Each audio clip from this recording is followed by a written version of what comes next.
So students, this is the machinery fault simulator where we'll attach faulty bearing at the right end of this shaft, and we'll try to obtain the response of this system using a laser vibrometer.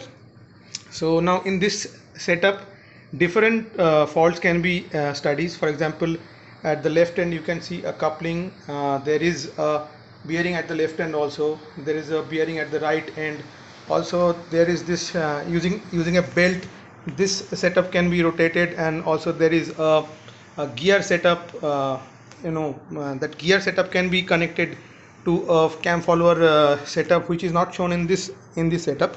So different components, different faulty components can be added to the system, and the response of the system can be studied.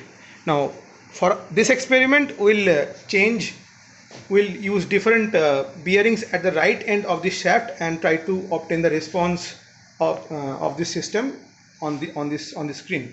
Okay. Now this is the setup in operating condition.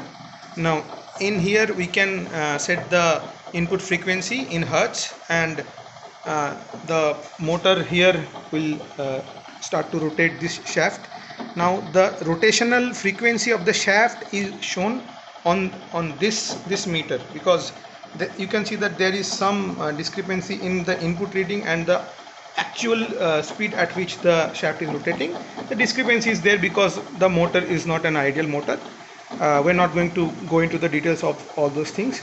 Now the shaft system exhibits a vibration, and the vertical vibration is captured using this laser vibrometer.